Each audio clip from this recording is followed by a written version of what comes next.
বন্ধুরা, স্বামী বিবেকানন্দের অনুপ্রেরণামূলক গল্প ও বাণী যদি আপনার ভালো লাগে তবে এখনই আমাদের আত্মজাগরণ চ্যানেলটি সাবস্ক্রাইব করুন এবং পাশে থাকা বেল আইকন টিপে দিন, কারণ আজকের ভিডিওতে আমরা বলবো স্বামীজির জীবনে ঘটে যাওয়া এক অবিশ্বাস্য সত্য ঘটনা।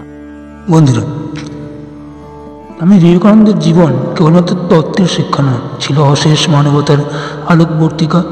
আজকে গল্প আমরা জানব রাজস্থানের এক রেল স্টেশনে তার ত্যাগ, তার সহিষ্ণুতা আর এক গরিব মানুষের মানুষত্বের অসামান্য উদাহরণ। স্বাগত আত্মজাগরণ চ্যানেলে, যেখানে আমরা শুনি স্বামীজির বাণী ও জীবনের অনুপ্রেরণাদায়ক কাহিনী। রাজস্থানের একটা ছোট্ট রেল স্টেশনে দিন কাটাচ্ছেন স্বামী বিবেকানন্দ। সকাল থেকে রাত অবধি অসংখ্য মানুষ ভিড় করছে তার চারিপাশে। কেউ প্রশ্ন করছে ধর্ম নিয়ে, কেউ সমাজ নিয়ে, কেউ বা জীবন নিয়ে। আর স্বামীজি প্রত্যেক প্রশ্নের উত্তর দিয়ে যাচ্ছেন অক্লান্তভাবে। কিন্তু সেই ভিড়ে একটা জিনিস কেউ খেয়াল করলো না, স্বামীজি কিছু খেয়েছেন কিনা। একদিন, দুদিন, 3 দিন কেটে গেল, তিনি বিন্দু মাত্র জল মুখে তুলতে পারলেন না, শুধু মানুষের কল্যাণের কথা বলে চলেছেন। 2 দিন রাত গভীর হলে সবাই যখন চলে গেছে, তখন এক গরিব মানুষ চুপচাপ স্বামীজির কাছে এলো। লোকটি জাতিতে চামার। সে বিনীতভাবে বলল, মহারাজ, আপনি 3 দিন তো অনবরত কথাই বলেছেন, জল পর্যন্ত খাননি।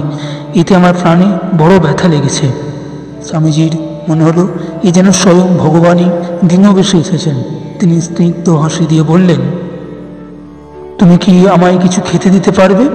এই কুণ্ঠিত কণ্ঠে উত্তর দিল, আমার প্রাণ তো চাই, কিন্তু আমি তো চামার।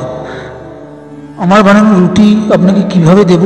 যদি অনুমতি দেন তবে আমি আটা ডাল এনে দিই, আপনি নিজেই রুটি বানিয়ে নিন। স্বামীজি বললেন, না ভাই, তোমার তৈরি রুটি আমায় দাও, আমি তাই খাবো। কিন্তু তাতেই লোকটির বুক কেঁপে উঠল। সে জানতো রাজা যদি জানতে পারেন যে সে একজন সন্ন্যাসীকে নিজের হাতে বানানো রুটি খাইয়েছে, তবে বড় শাস্তি যেতে হবে। তবু সাহস জুগিয়ে সে রুটি বানিয়ে নিয়ে এলো।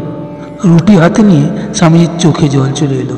তিনি ভাবলেন, আমাদের দেশের কুঁড়ে ঘরে এরকম কত মানুষ বাস করে, যারা বাইরে দিন দরিদ্র, তাদের অন্তরে যে কতখানি মহত্ব লুকিয়ে আছে তা আমরা ভদ্রলোকেরা বুঝতেই চাই না। তাদের অন্তর মহান। এদিকে স্টেশনের কয়েকজন ভদ্রলোকের নজরে পড়ল স্বামীজি চামারের হাত থেকে খাবার নিয়ে খাচ্ছেন। তারা এসে স্বামীজিকে বলল, আপনি যে নিজ জাতির লোকের ছোঁয়া খাবার খেলেন, এটা কি ভালো হলো? তখন স্বামীজি দীপ্ত কণ্ঠে উত্তর দিলেন, তোমরা যে এতগুলো লোক, এতগুলো দিন আমাকে শুধু প্রশ্ন করিয়ে গেলে, কিন্তু আমার খাওয়া হলো কিনা এটা একবার জানতে চাইলে না। অথচ এই লোক, ছোট লোক, যে সমাজের চতুর্থ, সেই কিন্তু মানুষের মতো আচরণ করেছে। তোমরা যারা নিজেদের ভদ্র বলে গর্ব করছো, তোমরা কি সত্যিই ভদ্র? ও যে মানবতা দেখিয়েছে তাতেও নীচ হতে পারে। আর তোমরা নিজেরা যে ভদ্র বলে বড়াই করছো, ও যে মানুষত্ব দেখিয়েছে তাতেও নীচ হলো কি করে? এই ঘটনার মাধ্যমে স্বামী বিবেকানন্দ আমাদের শিখিয়েছিলেন, মানুষকে কখনো জাত, ধর্ম, গরিব বা ধনী দিয়ে বিচার করা যায় না।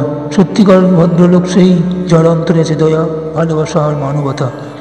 বন্ধুরা, আজ এই গল্প আপনার কেমন লাগলো মন্তব্য লিখে জানাবেন।